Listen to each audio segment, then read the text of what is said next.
네, 안녕하세요. 대한민국 청소년 박람회 이렇게 초청해 주셔서 감사합니다. 자, 저는 여러분들에게 오늘 이 강연 주제 보시는 것처럼 미래 트렌드와 그리고 여러분들의 미래 진로, 앞으로 세상이 바뀌는 거를 또 여러분들이 아셔야지 거기에 맞춰서 준비도 하고 여러분들이 뭔가 계획을 세우실 수도 있으실 것 같아서 뭐 딱딱한 얘기를 준비하진 않았습니다. 여러 가지 제가 전달해 드리는 트렌드들을 보시면서 아, 저거 괜찮은데 나는 저거 이용해서 뭐 재밌게 살 수 있는 방법 없을까? 이런 식으로 상상해 보시는 시간 가지시면 좋을 것 같아요. 자, 먼저 제 소개를 간단하게 드리자면은 제 이름은 황준원이고요. 미래 채널 마이애프라고 해가지고 트렌드 연구하는 곳을 운영하고 있습니다.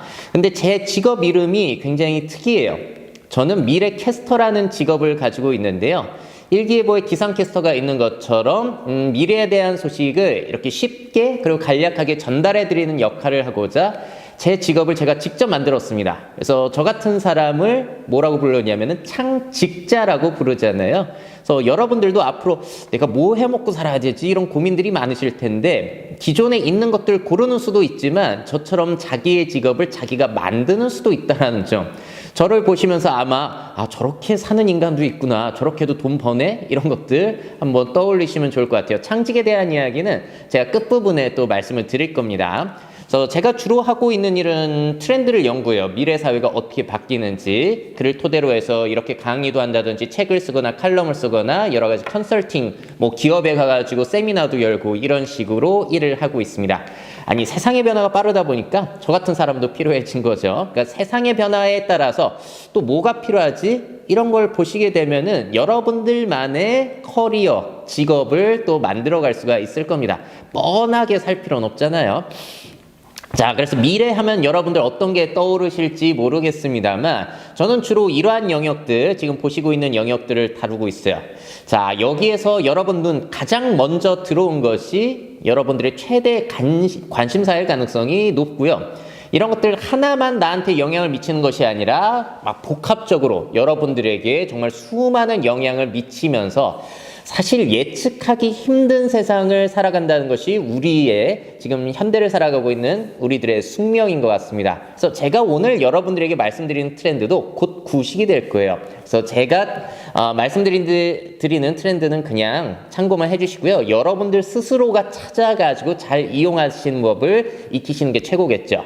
자, 그리고 모든 사람들이 트렌드를 따라갈 필요는 없습니다.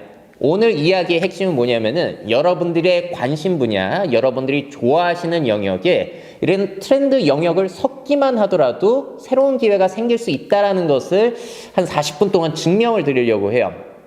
자, 이 중에서 제가 가장 중요하게 생각하는 요소가 있습니다. 어떤 것보다도 제일 중요한 요소 두 가지부터 설명을 드릴 거거든요. 자, 먼저 첫 번째로 고령화 인구 감소입니다. 자, 여러분들 이거 많이 들어보셨겠지만 얼마나 심각한지 오늘 한번 살펴보고요. 자, 위기는 곧 기회예요. 할 일이 굉장히 많다는 거니까 한번 아이디어 얻어보는 시간 가져보도록 하시죠. 자, 재미난 영상부터 준비해 봤습니다. 1983년으로 돌아가 볼게요. 자, 저 여성분 지금 딸만 넷이라고 하는데 나이는 35살이시네요. 무슨 일이 있었던 거죠, 저 때는? 자, 저 때만 하더라도 사고방식 자체가 지금과 완전히 다르다는 것을 알 수가 있습니다. 시어머니가 아들 낳아야 된다라고 계속 아이를 낳고 계신 분. 자, 사회적인 분위기만 치더라도 저 때는 한 가정에서 자녀가 넷, 다섯 이렇게 되는 것들도 많았고 인구가 너무 많아가지고 문제라고 했던 시대가 저 시대예요. 그래서 지금처럼 사람들이 너무 안 태어난다, 인구 감소가 된다, 뭐 이런 것들이 아니라 저 때는 너무 많이 태어나서 문제였다. 자, 그 당시에는 그래서 사람들이 애를 낳지 않게 하기 위해서 캠페인을 많이 펼쳤잖아요. 하나씩만 낳아도 3,000리는 초만원. 그 딸아들 구별 말고 둘만 낳아 잘 기르자, 뭐 이런 말들도 있었고. 자, 지금이랑 사회가 완전히 다릅니다. 한국이 좁다라는 얘기가 나오는데 앞으로는 좀 이제 널널해질 수 있을 것 같고요. 사람은 콩나물이 아닙니다. 셋부터는 부끄럽다라는 포스터도 있는데 지금은 셋부터는 애국자 소리도 듣고요.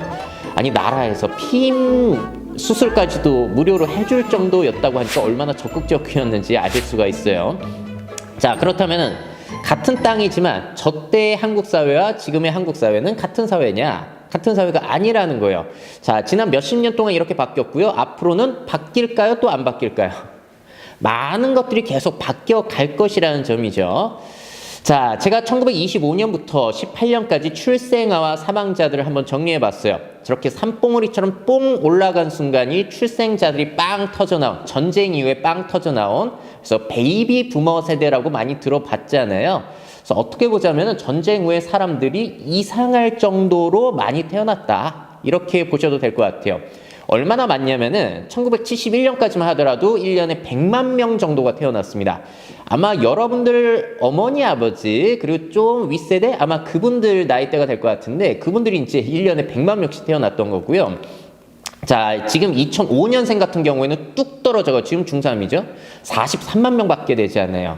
그러니까 한 세대가 지나면서 태어나는 사람들 숫자가 절반 정도가 채 되지 않는 거고, 그리고 2018년에는 33만 명밖에 되지 않습니다.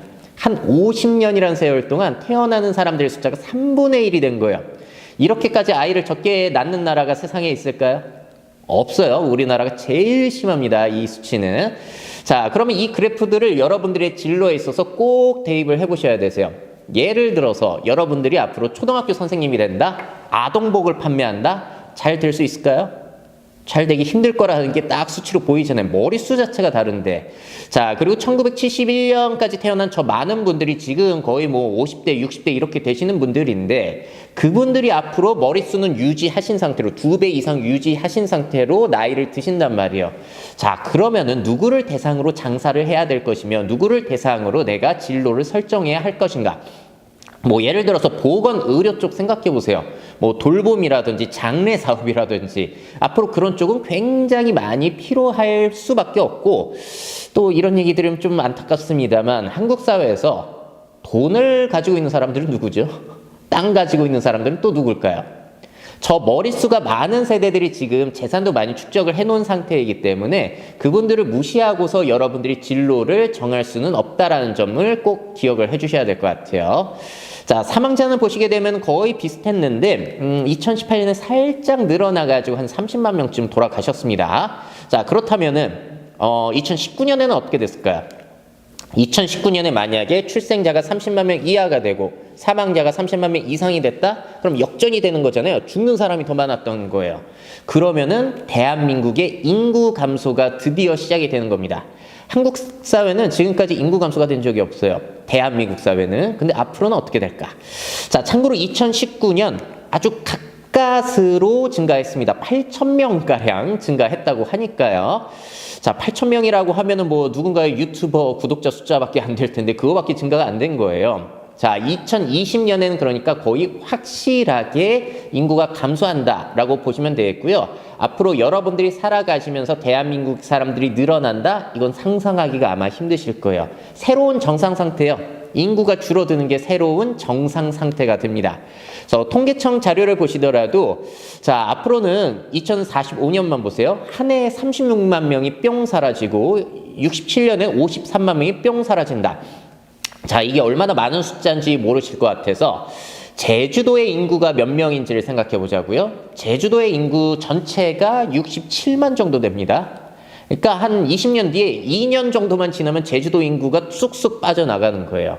자, 앞으로 여러분들이 뭐 치킨집을 하나 차린다고 치더라도 뭐 커피, 카페를 차린다고 하더라도 손님들의 숫자 자체가 자꾸 이제 앞으로 줄어들 수 있다는 거예요. 한국 안에만 머무를 것이냐, 세계적으로 여러분들이 진로를 확대해서 생각할 것이냐, 여러분들 미래에 굉장히 큰 영향을 끼칠 수 있겠습니다. 자, 그리고 이 상황을 좀 자세하게 보자면은 줄어드는 사람은 고령자가 아니라 젊은 사람들이죠. 그래서 나이 많으신 분들은 계속해서 이제 머릿수를 유지 많이 한 상태로 늙어가시게 될 거고, 그래서 2060년이 되면은 이런 모양이 될 거라고 해요. 자, 지금으로부터 40년 뒤 여러분들 살아계실까요? 죽어있을까요? 살아있을 가능성이 꽤 높겠죠. 아마 저런 미래를 여러분들이 살아가시게 될 텐데 어떤 생각이 드실까요? 여러분들은 뭐 기회 측면이 생각이 나실 수도 있고 굉장히 무섭다라는 생각이 드실 수도 있어요. 자, 여러분들은 어쨌든 좋던 싫던지 간에 저런 다수를 차지하고 있는 고령자들과 함께 살아가야 됩니다. 이거는 피할 수 없는 미래예요. 여러분들이 싫다고 하더라도. 그래서 이걸 우리 대한민국 망했어, 내 인생 망했어 이러고 끝낼 거냐, 아니면은 이런 상황에서 내가 어떻게 하면은 잘 살 수 있을까, 돈도 좀 벌고 재밌게도 살 수 있고 이런 방법을 찾을까. 여러분들의 선택권이에요, 그거는. 그러니까 긍정적으로 생각 안 하면은 여러분들 굉장히 힘들게 살 수 있습니다. 자, 그럼 최대한 긍정 회로를 돌려보도록 할게요. 자, 앞으로 청년들이 가득했던 세상이 아니에요. 앞으로는 고령자들이 가득했던 세상에서 여러분들은 뭘 하시면 좋을까요? 자, 이걸 세계적으로 확대를 한다고 했을 때도 중국만 쳐볼게요. 10년 안에 중국의 60세 이상 인구가 미국 전체 인구를 넘어설 것이라고 예측이 되고 있어요. 미국 전체 인구는 참고로 3억 명입니다. 그러니까 중국의 60세 이상 인구만 치더라도 이 고령 시장이 세계적으로 엄청나다는 거예요. 자, 세계적으로 세계전쟁 끝나고 사람들이 베이비붐으로 다 터져 나왔잖아요. 그 머릿수가 절대로 무시할 수가 없는 겁니다. 자, 그래서 앞으로 실버 산업이라고 해가지고 고령화 산업이 잘 될 것이다. 이 얘기는 여러분들이 익히 알고 계실 거고요. 뭐 대표적으로 생각해보자면 이런 것들이 될 수 있겠죠. 이 중에서 뭐 마음에 드시는 거 있나요? 하다못해 게임을 개발한다. 누구를 위한 게임을 개발하시면 좋겠어요? 앞으로 뭐 치매 예방이라든지 혼자 있을 때 심심할 수 있으니까 좀 고령자들이 즐길 수 있는 게임 산업에 여러분들이 뛰어들 수도 있는 거고요. 자, 나이 든다고 앞으로 한국의 어르신들 연애 안 할까요? 그런 쪽으로 여러분들이 뭐 앱이라든지 여러 가지 데이터 기술을 이용해서 연결해주는 기술도 있을 수 있을 것이고, 이 중에서 잘 안 될 거라고 생각하기도 쉽지 않을 겁니다. 다 잘 될 것 같아가지고. 자, 혹시 여러분들 요실금 팬티가 뭔지 아세요? 아무래도 나이가 드시게 되면은 소변 조절 능력이 떨어지셔가지고 이제 기저귀 같은 게, 성인용 기저귀 같은 게 필요해지는 건데, 자, 요거는 일본에 있었던 성인용 기저귀 패션쇼의 모습입니다. 자, 일본 사람들은 왜 이러고 있는 걸까요? 자, 이제 이런 상황이 펼쳐지고 있어요. 일본은 우리나라보다 고령화 현상 그리고 인구 감소 현상이 15년에서 한 20년 정도 앞서갔거든요. 자, 저 파란색이 아기용 기저귀고요. 주황색이 성인용 기저귀요. 근데 성인용 기저귀가 이제는 더 많이 팔린다는 겁니다. 자, 기저귀 하면 지금 아기들이 입는 거라고 생각하시겠지만 앞으로는 어떻게 된다? 우리 엄마 아빠가 입는 거, 그리고 내가 입는 거, 이런 식으로 바뀌어 간다는 겁니다. 머리 숫자 자체가 차이 나기 때문에 여러분들 타겟 자체를 어디로 잡아야 될지는 한번 생각을 해보셔야 되는 거예요. 그렇다고 물론 젊은 사람들을 위한 산업이 다 필요 없냐? 그건 아니에요. 근데 이런 점들도 한번 이용할 사람은 이용해 보자는 거죠. 자, 그리고 여러분들 요즘에 요리사에 대한 관심이 많이 높아졌던 걸로 기억을 하고 있는데요. 요리사가 된다고 하더라도 고령자들을 신경 쓰게 된다면은 연화식이라고 있습니다. 말 그대로 부드럽게 연하게 만든 음식이에요.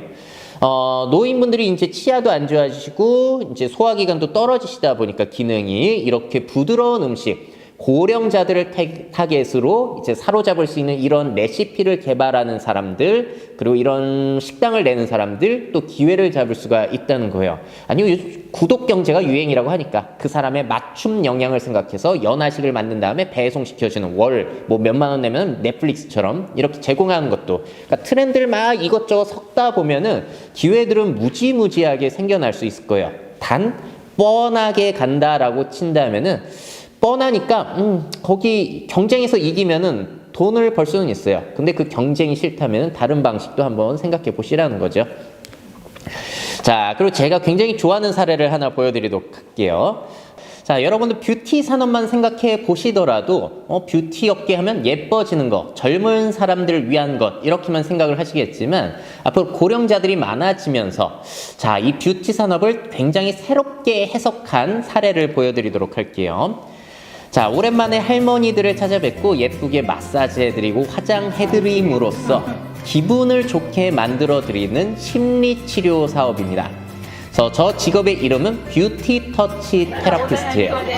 자, 오랜만에 화장하니까 기분이 굉장히 좋아지시는 거잖아요. 자, 이런 식으로 뻔한 뷰티업이라고 하더라도 고령화 트렌드 그리고 심리치료라는 요소를 섞게 되니까 완전히 새로운 직업이 탄생이 되더라. 이런 것이 여러분들에게 큰 영감을 줄 수 있을 것 같습니다. 그러니까 여러분들이 좋아하고 관심 있는 분야의 트렌드, 그리고 이것저것 섞으면은 여러분들만의 진로를 만들어갈 수 있는 거예요. 자, 그래서 여러분들 지금 말씀드린 대로 고령화 인구 감소는 우리가 피할 수 없는 미래, 그리고 정해진 미래입니다. 자, 이거를 망했어 하고 넘어갈 거냐, 아니면 여기에서 기회를 찾을 거냐는 여러분들의 선택에 달려있다라고 볼 수 있을 것 같아요.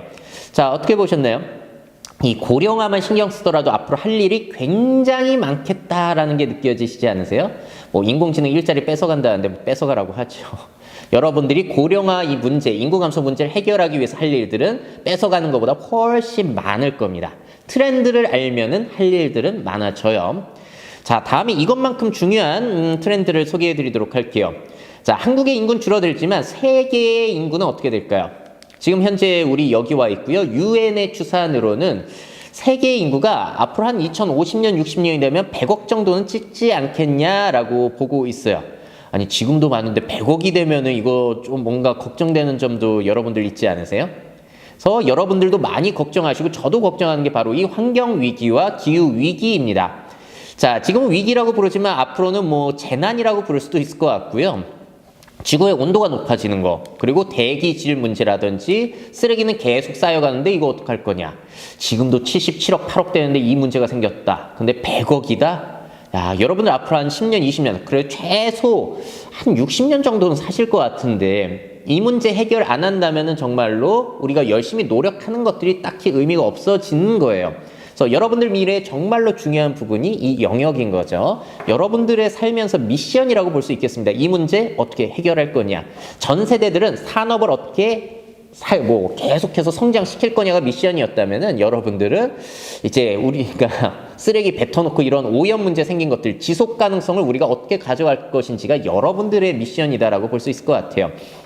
자, 그래서 한국 정부 같은 경우에도 뭐 유럽도 마찬가지고요. 지금 미국도 마찬가지예요. 앞으로 일자리가 어디에서 가장 많이 생기냐면은 한국에선 그린 뉴딜이라고 하거든요. 친환경 쪽으로 계속해서 투자를 해줄 거고요. 거기에서 일자리가 제일 많이 생기게 될 거예요. 자, 미국 같은 경우에도 이제 바이든이 당선되면서 4년 동안 2조 달러를 쏟아붓는다고 하니까 2천조 원이에요. 우리 돈으로. 엄청나게 많은 기회가 여기에서 생겨나게 됩니다. 자, 그래서 여러분들이 뭐 연구기관에 들어가신다, 공부를 하신다 하면은 신재생 에너지라든지 이런 친환경 에너지 쪽으로 많은 기회들이 있을 거고, 이런 거 설치하는 거, 유지하는 거, 효율성을 높이기 위한 데이터 관리, 여러 가지 쪽에서 여러분들이 일을 하시게 될 거고요. 또 여러분들이 자동차를 구매하신다고 하더라도 전기 자동차라든지 수소 전기 트럭이라든지 이런 쪽으로 완전히 달라지게 될 거예요.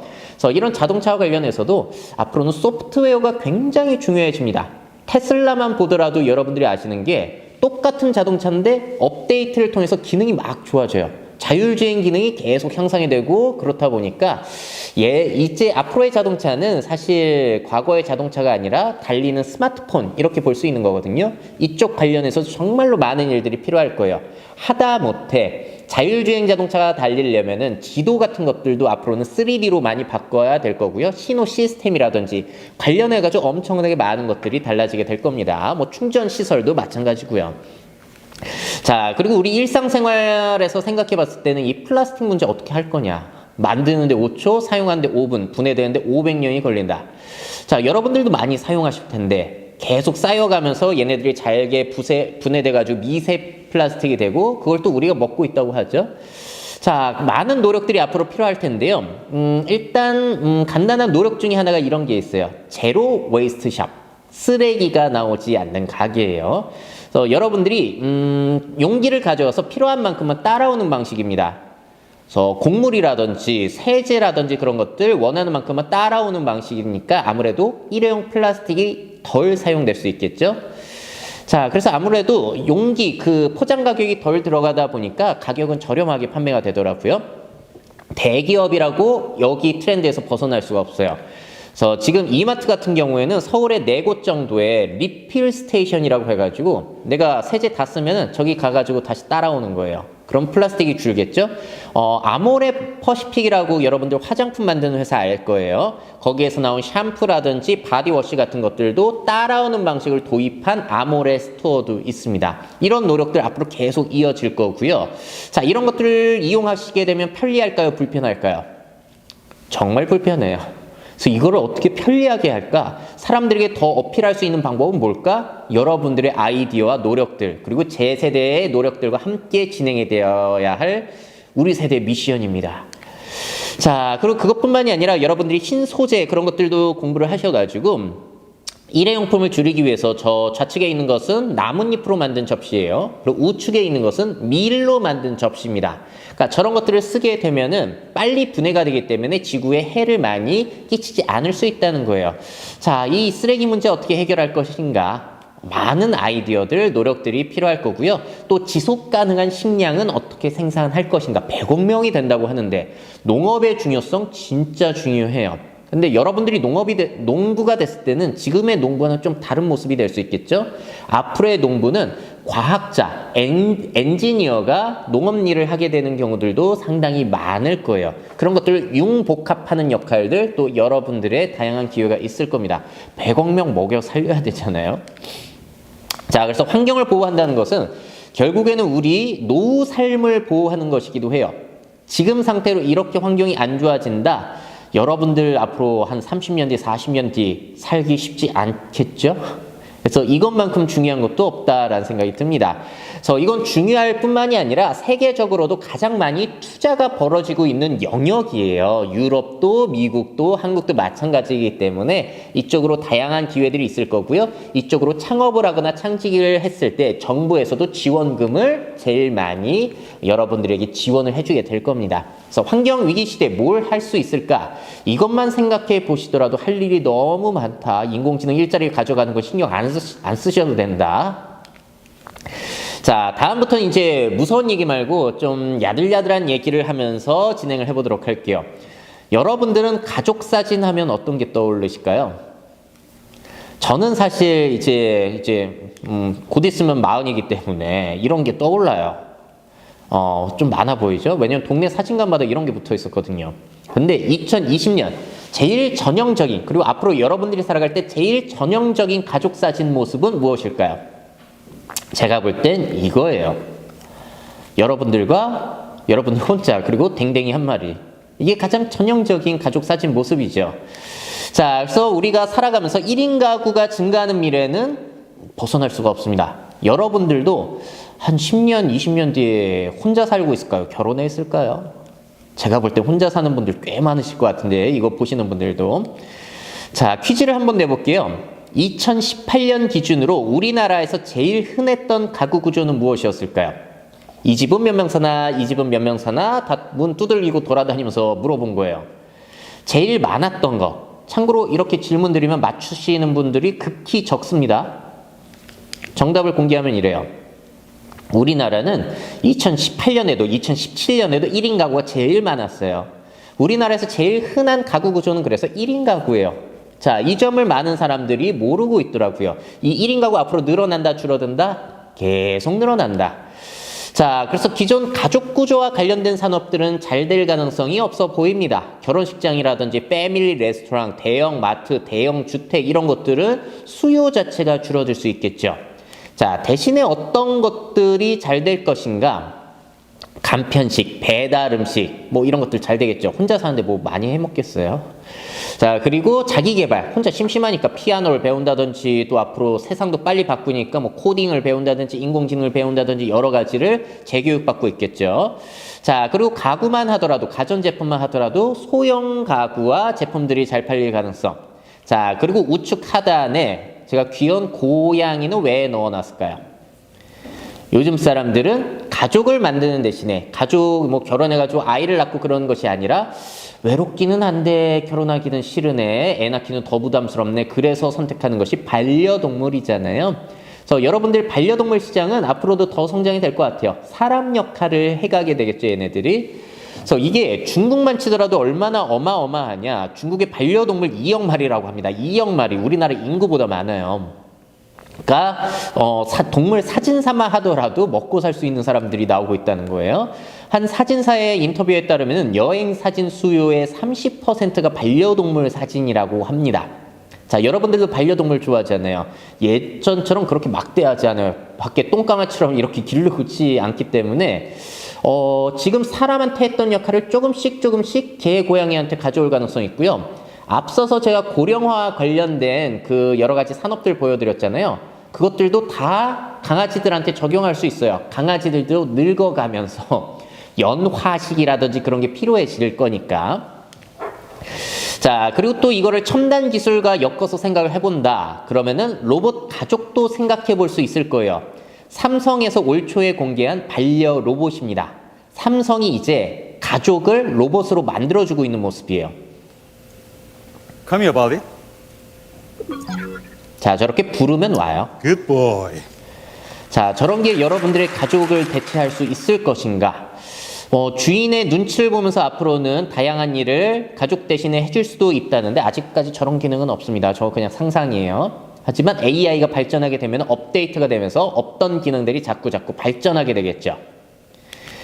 자, 일본 같은 경우는 이미 로봇 강아지라든지 저런 로봇 가족들을 많이 만들어내고 있는 상황이고요. 월 동거 요금은 또 따로 나가요. 그래서 나의 반려 로봇이 죽기를 원치 않는다면은 죽을 때까지 여러분들이 통신 요금을 내야 될 수도 있습니다. 야, 이거 돈 되는 사업이 될 수도 있겠죠. 그리고 일본 같은 경우에는 저렇게 홀로그램으로 여러분들의 가족을 만들어주기도 해요. 자, 여러분들의 미래 배우자일 수도 있습니다. 자, 어떻게 생각하시나요? 뭐 이걸 이상하게 보시는 분도 계실 텐데 그러면은 이렇게 결혼하신 분도 있는데 그건 좀 실례잖아요. 아마 10년, 20년이 지나면 어떻게 될지 저도 장담은 드리지 못하겠고요. 지금 보신 거는 캐릭터이기 때문에 여러분들이 징그럽다라고 느끼실 수도 있어요. 근데 이 안에 들어가는 아바타를 여러분들이 제일 좋아하는 최애 아이돌로 바꾸면 어떨까요? 트와이스라든지 뭐 엑소라든지 방탄이라든지 이런 친구들이 들어가 있다. 내가 집에서 그 친구들과 자연스럽게 AI를 이용해서 대화가 가능하다. 그러면 여러분들 가족관계 어떻게 바뀔지 저도 장담이 되지 않습니다. 야, BTS를 여기에 넣게 되면 전 세계적으로 판매가 얼마나 많이 될까? 상당히 궁금한 부분이에요. 자, 그래서 결국에는 증가하는 1인 가구, 이 사람들이 뭘 필요로 할까? 이 사람들한테 뭘 해주면은 그 사람들이 좋아하고 외롭지 않을까? 이런 것들을 생각하시게 된다면은 할 일들 또 정말 많죠.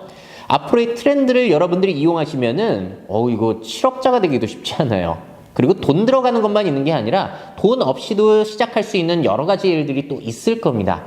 돈 없이 작게 시작해서 확대를 해간 다음에 이제 성장을 시키는 수도 있을 거니까요. 돈 없는데 사업을 어떻게 해요? 이런 것도 여러분들 핑계라고 저는 봐요. 요즘 유튜브 시대고 인플루언서의 시대잖아요. 자, 다음은 또 AI 얘기를 빼놓을 수가 없어요. AI. 여러분들의 일자리를 뺏어간다라고 해가지고 두려워하시는 분들이 많은데 관점을 바꾸기 위해서 두 가지 질문을 드려볼까 합니다. 자, 과연 얘네들이 일자리를 뺏어갈까? 첫 번째, 자동화가 직업을 없애는 걸까요? 아니면 그 안에 들어있는 일부 직무를 없애는 걸까요? 이거를 정확하게 볼 필요가 있어요. 사실 한 가지 직업에 한 가지 직무만 있는 경우는 거의 없을 거라는 거죠. 자, 어떤 직무가 대체되는가? 반복하는 일, 그리고 암기하는 일, 계산하는 일, 위험한 일, 이런 것들을 보통 자동화 기술이 대체할 겁니다. 그래서 여러분들이 앞으로 하고자 하는 일에 이런 일들이 많이 포함이 되면 될수록 좀 위험하다라고 볼 수가 있겠고요. 좋게 표현하자면 이런 것도 괜찮아요. 내가 귀찮아하는 일, 이런 것들은 인공지능을 마치 노예처럼 활용하고 나는 내가 좋아하는 영역에 집중하면서 일하면 되겠구나. 자, 그래서 연달아서 제가 두 번째 질문을 드려볼게요. 이 자동화가 잘할 수 있는 이런 업무들, 공통점이 뭐죠? 자, 이 업무들, 여러분들이 좋아하는 일인가요? 싫어하는 일인가요? 자동화가 좋아하는 일 뺏어가요? 싫어하는 일 뺏어가요? 다 싫어하는 일 뺏어가니까 걱정하지 마세요. 여러분들 좋아하는 일을 안 뺏어갑니다. 자, 혹시 여러분들 평생의 꿈이 전화고객 상담원이나 마트에서 물건 계산하는 게 여러분들 평생 꿈인 친구 있으세요? 아마 없으실 거예요. 이런 것들은 여러분들이 꿈꿔왔던 일은 아닐 겁니다. 필요하기는 하지만. 자, 그래서 이런 업무들은 아무래도 줄어들 가능성은 있는데 여러분들이 좋아하는 일을 추구하신다면 자동화 기술로 대체가 되거나 하지는 않을 거예요. 자, 그래서 여러분들이 좋아하는 일을 찾고 추구해야 되는 한 가지 이유를 AI가 더 만들어줬다라고도 볼 수 있을 것 같아요. 제가 MBC 마이리틀 텔레비전을 굉장히 좋아했는데요. 여기 나왔던 직업들 한번 보세요. 백종원 씨, 요리 연구가죠. 그리고 작사가 나왔고, 디자이너, 헤어 디자이너, 웹툰 작가, 격투기 선수, 댄서, 그리고 뷰티 아티스트. 자, 이런 직업들이 나왔었는데 공통점이 뭐냐면은 자, 보시기에 이런 직업들 딱 봐서 재밌어 보여요? 아니면 지루해 보여요? 다른 직업들에 비해서. 아마 딱 봐서 재밌어 보이는 직업들일 거예요. 근데 또 공통점이 있어요. 이 딱 봐서 재밌어 보이는 직업들, 자동화로 대체될 가능성이 높아 보이나요? 적어 보이나요? 적다는 거예요. 그러니까 여러분들 좋아하는 추구하면은 뺏길 일 없으니까 신경 안 쓰셔도 될 것 같고요. 문제는 뭐죠? 그러면은 생각 없이 살다가 뭐 시키는 거나 해야지. 공부하기 싫고 준비하기도 싫고 그냥 대충 그냥 뭐 알바 자리나 보면서 일할래. 이런 사람들은 다른 사람과도 경쟁하지만 기술과도 앞으로는 경쟁할 수 있다는 측면이에요. 그래서 생각의 성실함이 굉장히 중요합니다. 세상이 바뀌니까 이거 뭐 해야 되지?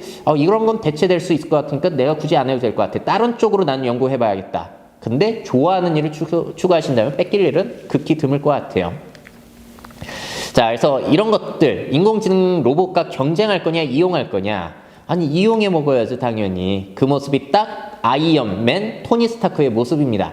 토니 스타크가 원래 사람 혼자서 할 수 없는 수많은 일들을 인공지능과 그 로봇 툴을 이용해서 해내잖아요. 그래서 이게 여러분들이 일하는 방식이에요. 그래서 이런 거를 만드는 사람도 필요하겠지만 이런 사람들은 앞으로 다수일까요? 소수일까요? 소수일 가능성이 높고요. 다수의 사람들은 이렇게 개발된 것을 이용해서 내가 좋아하는 것을 더 잘하기 위해서 그리고 내가 일하는 시간을 줄이기 위해서 노력을 하고 있겠죠.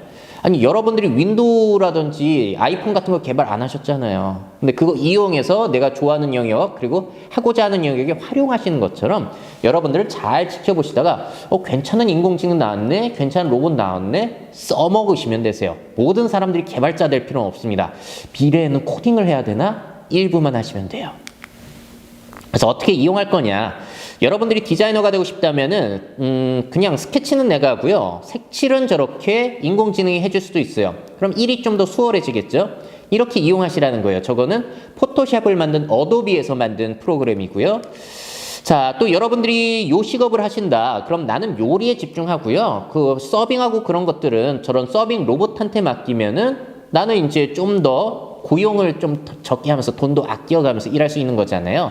물론 알바 자리는 줄어들 수 있어요. 그러니까 여러분들 뻔하고 쉬운 일 하려고 생각하시면은 앞으로 쉽지는 않을 겁니다.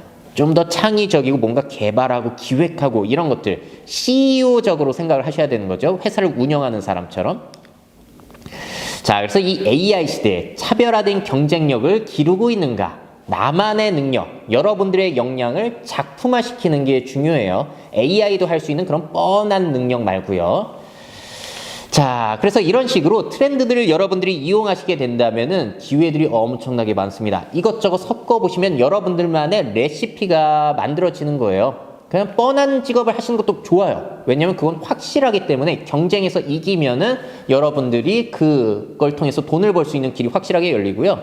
이런 것들을 섞어가지고 나만의 길을 만들게 된다면은 좀 불안정합니다. 나만의 길을 걸어가는 것이기 때문에 장단점이 다 있어요. 그래도 어쨌든지 간에 트렌드들은 이용하시는 게 좋겠죠. 자, 그래서 트렌드를 이렇게 이용하셔가지고 여러분들만의 길을 만들어 가시는 방법 중에 하나가 이제 창직이에요. 이런 것들 섞어서 여러분들만의 직업을 만드시면 되는 거잖아요. 아니, 내 직업 내가 만들면 되는데 인공지능이 뺏어가든 말고 무슨 상관입니까, 사실. 그래서 창직은 새로운 직종을 직접 만드는 활동을 얘기하고요. 그래서 세상에 유일한 나만의 직업을 내가 만드는 것이에요. 한번 살면서 도전해볼 만하지 않나요? 한 번 사는 인생인데. 자, 그래서 여러분들이 일하는 분야라든지 일하는 방법이라든지 일하는 시간까지도 내가 다 정하는 거예요. 저 같은 경우에도 출퇴근 안 하고요. 제가 일하고 싶을 때 일하고요. 놀고 싶을 때 놀아요. 이렇게 살아도 되는 거를 제가 뒤늦게 알아가지고 30대 넘어가지고 아니, 이런 걸 알았으면 나도 10대 때부터 창직 준비했을 걸. 이런 생각이 사실 전 들기도 하더라고요. 근데 물론 모든 사람들이 창직에 어울리는 건 아니에요. 여러분들 중에는 시키는 걸 하는 게 더 어울리고 그걸 좋아하시는 분이 분명히 계세요. 그건 사람에 따라서 다른 거고. 근데 제가 말씀드리고자 하는 거는 여러분들 중에 분명히 저처럼 창직이 어울리는 분도 분명히 계실 텐데 이걸 생각 안 하고 남들처럼 스펙 쌓고 뭐 대학교 좋은 데 들어가야 되고 뭐 취업 준비하기 위해서 토익 공부하고 이러려고 쓸데없이 노력하시는 분들도 계실 거라는 겁니다. 물론 모든 사람들이 이게 어울린다는 건 아니고 오해하지는 마세요. 그래서 분명히 창직에 어울리신 분이 계실 것 같아서 한번 사례를 말씀드려 볼게요. 저는 사실 창직을 이 관점 디자이너 박용우라는 분을 알게 되면서 저도 창직을 하게 된 거예요. 관점 디자이너는 뭘 하는 사람이냐면은 저기 보시는 것처럼 카카오톡이라든지 배달의 민족, 애니판, 뽀로로 이런 것들에서 홍보 일을 하셨던 분이에요. 아니 홍보 전문가라고 하면 되는데 왜 관점 디자이너라고 했냐? 저분이 생각을 하셨대요. 홍보를 하면 뭘까? 아, 고객들의 관점을 바꿔주는 일이구나. 그래서 관점 디자이너라는 일을 창직하시면서 거의 지금 제가 알기로는 20개 이상의 기업에서 일을 하고 계시고 20개 기업에서 월급을 받고 계시니까 돈을 얼마나 많이 벌지 여러분들 감이 오시나요? 전 좀 알고 있는데 엄청납니다. 정말로 부자세요. 말 그대로. 그 저분이 해주신 사례 얘기가 너무 흥미로웠어요. 어떤 사람은 자기의 직업을 여행 가이드라고 얘기했대요. 근데 똑같은 일을 하고 있는데 다른 사람은 자신의 직업을 추억 디자이너라고 이야기를 한다고 합니다. 여러분들이라면 누구한테 일을 맡기실 것 같으세요? 추억 디자이너한테 맡길 것 같지 않으세요? 왜냐면은 관광객들의 추억을 어떻게 디자인해 줄까 이런 생각을 할 것 같으니까. 자, 창직이 어려운 게 아니에요. 그러니까 결국에는 자신만의 관점과 가치관을 가지고 기존의 직업을 살짝만 이렇게 말로 바꾸기만 하더라도 창직이 된다는 거예요. 일종의 마케팅이죠. 말장난이라고도 볼 수 있어요. 자, 그리고 제가 굉장히 좋아하는 사례는 이 3D 프린팅 파티셰 디나라 카스코라는 분이 계신데요. 이분은 저 케이크를 어떻게 만드시냐면 일단 컴퓨터로 디자인을 해요. 그리고 3D 프린터로 저걸 뽑습니다. 그 안에 실리콘을 바르게 되면은 저 정교한 모양의 케이크를 저분은 집에서 거의 무료로 만들어낼 수가 있는 거예요. 그럼 저렇게 동그란 모양 손으로 만들려면 쉽지 않겠죠. 근데 저거를 쉽게 만들어낼 수가 있었던 거고요. 자, 저분이 돈을 어떻게 버시냐? 저 영상이 세계적으로 화제가 됐기 때문에 유튜브나 인스타그램 하시거든요. 그래서 쿠킹 클래스를 전 세계 초대받아가지고 돌아다니면서 하세요. 그리고 저 케이크를 전 세계에 판매를 하시니까 와, 이게 얼마나 팔리는 거예요. 저분 우크라이나 분인데 카타르에서 저분의 재능을 알아보고 매장 자체를 저기서 내줬습니다. 아니 뻔하지 않고 저런 트렌드 요소를 섞어서 뻔한 파티시에 일에 도입하게 되니까 자신만의 길을 만들어 가잖아요. 이렇게 트렌드를 한번 이용해 보시라는 거예요. 자, 그리고 저분은 우리나라 분이고 푸드유케이터 노민영 대표님이십니다. 푸드유케이터는 뭐냐면은 푸드랑 에듀케이터를 섞은 거예요. 음식으로 교육을 한다는 거죠. 한마디로 올바른 식문화를 교육하는 데 일을 하는 사람이 푸드유케이터입니다. 자, 지금 보신 사례는 기존의 직업들을 섞어서 합치기만 하더라도 퓨전으로 새로운 메뉴가 생겨나는 것처럼 새로운 직업이 생겨나는 거예요. 자, 그리고 앞서 보여드린 그 뷰티 터치 테라피스트 같은 경우에는 어떤 창직이냐? 세상에 앞으로 이런 게 필요할 것 같은데 그걸 생각해서 만드는 사람도 창직을 할 수가 있는 겁니다. 자, 결국에는 기존의 직업을 살짝 바꿔도 되고요. 섞어서 합쳐도 되고 뭐가 필요한지, 나한텐 뭐가 필요한지를 생각한 다음에 만드셔도 돼요. 어려운 게 아니에요.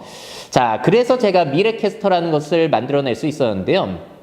저는 이제 살면서 발견한 제 재능이 연구 성향 그리고 새로움을 늘 추구한다는 거, 발표에 재능이 있다는 소리를 꽤 들었어요. 그래서 이러한 재능에 요소들을 섞은 거야. 미래 트렌드 굉장히 중요한데 이거 전달할 사람 필요하지 않을까? 아, 근데 뭐라고 직업 이름을 정해야 될까? 기상캐스터라는 요소를 섞어보면 어떨까? 이렇게 생각을 한 거고요. 제가 미래캐스터라고 하면은 누가 뽑아주겠어요? 누가 쓰겠어요? 안 쓴단 말이에요, 방송국에서. 그래서 제 채널 자체를 페이스북과 유튜브에서 만들어서 그냥 활동을 해버린 거예요. 그러다 보니까 이 미래캐스터라는 게 생겨났고 제가 이제 지금 6년 동안 돈을 벌면서 살고 있습니다. 자, 저는 뻔하지 않은 이런 일을 한 덕분에 여기저기 정말로 기업이라든지 관공서를 다니면서 강연의 기회를 얻었고요. 방송 출연도 많이 하면서 연예인의 연락처 목록이 자꾸 카카오톡이라든지 그런 게 생겨나더라고요. 신기해요. 제가 회사 다녔으면 이렇게 안 살았을 텐데. 그리고 유튜브도 하면서 유튜버로도 사실 활동을 하고 있는 거죠. 그리고 책도 쓰고 칼럼도 쓰고. 자, 미래에 어떤 게 필요할까를 생각하는 사람이 되니까 와, 직업으로서 할 일이 너무 많은 거예요. 작가의 역할, 강연자의 역할, 방송하는 사람의 역할.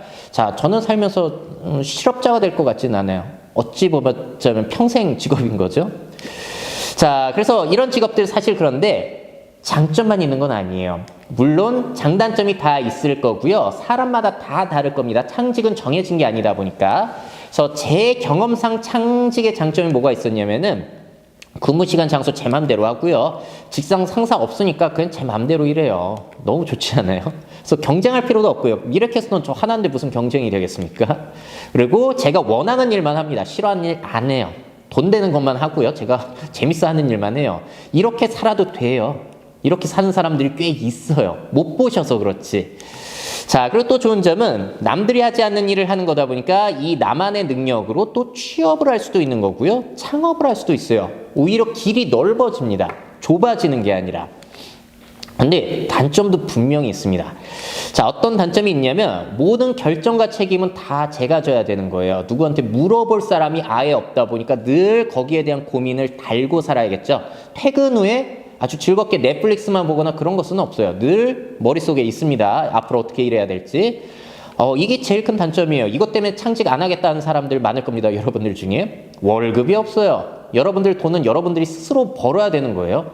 사실 요리 그 음식점 내는 거랑 거의 비슷하다는 측면도 있죠. 자, 그리고 내 직업을 누가 몰라요.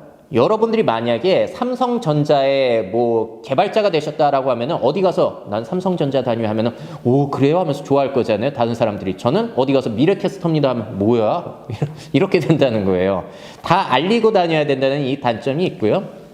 그리고 저는 뭐 노동조합이라든지 그런 법적인 장치가 없어요. 저는 제 직업이 사라지는 건 제가 그만두는 순간이고 제가 다치는 순간이고 언제든지 제 직업이 쉽게 사라질 수 있어요. 안전망 자체가 없습니다. 거의 그러니까 야생에서 산다 이렇게 보시면 될 것 같아요.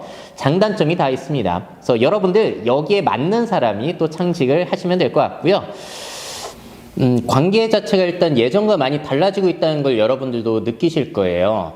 그래서 코로나 이전부터도 인간관계가 예전만큼 끈끈해지고 있지 않다라는 그런 연구 결과, 설문조사 이런 것들이 많아지고 있었거든요.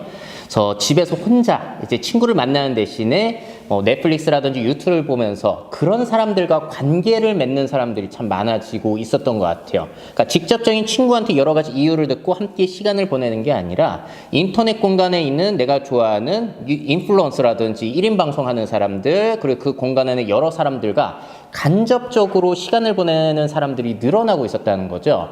자, 그러다 보니까 어떤 현상이 펼쳐지냐면은 내가 스마트폰만 꺼내게 되면 내 취향을 저격할 수 있는 수많은 이야기들과 내가 좋아하는 사람들을 즉각적으로 만날 수 있단 말이에요. 근데 그 생활에 익숙해지다 보니 친구들을 만났을 때 친구들의 이야기가 재미없어지는 거예요. 관심사들이 다 달라지고 있기 때문에 이런 점들이 저는 상당히 관계에 영향을 미칠 거라고 생각을 하고 있었고 근데 코로나가 터지면서 그렇다면 사람들을 더 그리워하게 됐을까? 근데 이게 또 조사 결과에 따라서는 그렇지가 않더라고요. 자, 마크로밀 엠브레인이라는 시장조사 기관에서 1000명을 대상으로 조사를 해봤는데 코로나 이전보다 그 이후에 오히려 인간관계를 그리워하게 됐다? 그렇다라고 대답한 비율 거의 없었습니다. 오히려 그리워하게 됐다가 더 떨어졌어요.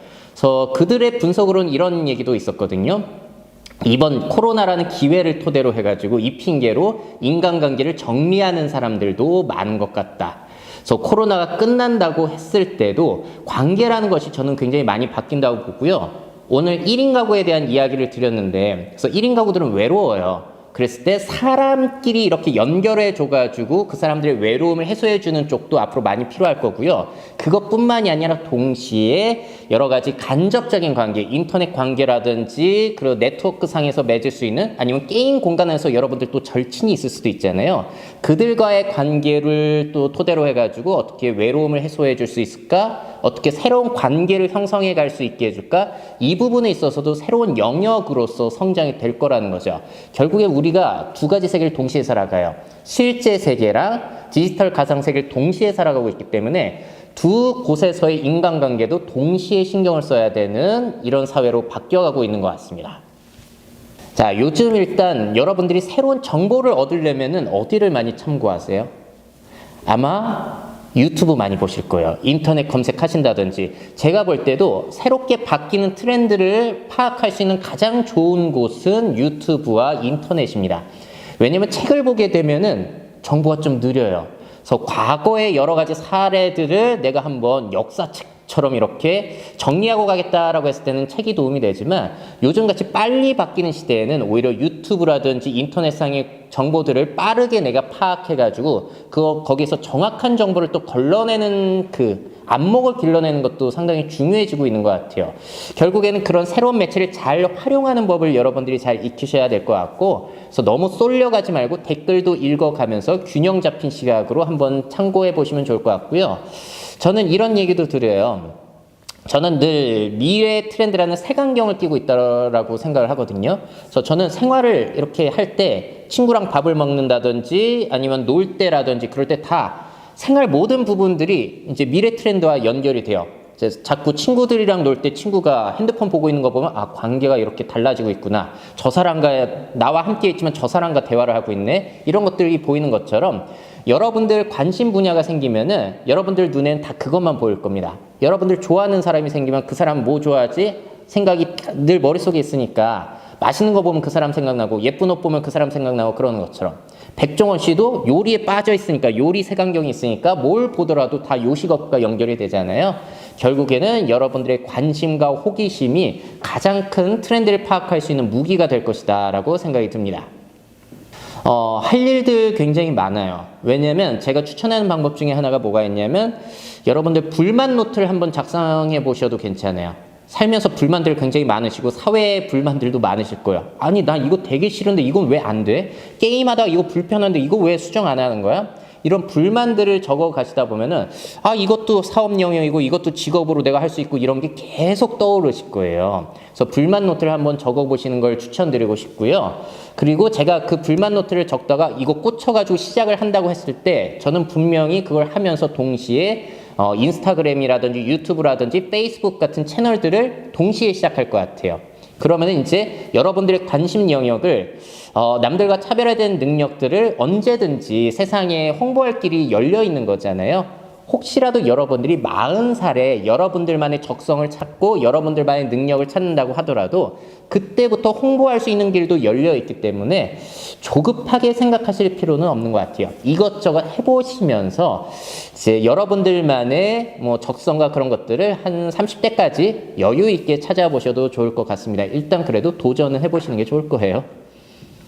자, 결국에 오늘 드리고자 하는 메시지는 이거였어요. 여러분들 세상이 많이 바뀌는데 결국 시키는 일만 한다면 앞으로 잘 살 수 있을까? 여기에 대해서는 저도 잘 모르겠고요. 사실 여러분들 학생을 하시면서 계속 선생님이라든지 부모님이 시키는 일만 해오셨을 거예요. 근데 앞으로는 여러 가지 트렌드들도 이용하고 내가 원하는 삶을 생각하시면서 내가 스스로 배우고 스스로 도전하면서 나만의 인생을 내가 직접 만들어가는 이러한 어른으로 완전히 여러분들 사고방식과 생활방식을 바꾸셔야 될 겁니다. 쉽지는 않을 거예요, 아마. 그래서 이 얘기를 전달드리면서 마무리 짓도록 할게요. 자, 니체가 한 말 중에 제가 좋아하는 말이에요.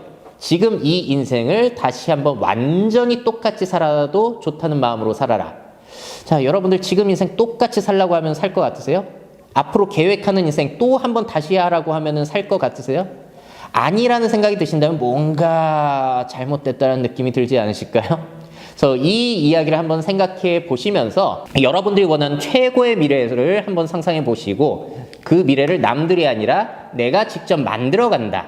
이렇게 생각하시면서 한번 살아보신다면은 즐거운 인생을 살아가실 수 있지 않을까라는 생각이 듭니다. 자, 그러면 여기까지 해서 제 이야기는 마무리 짓도록 하겠고요. 여러분들의 최고의 미래를 응원드리도록 하겠습니다. 감사합니다.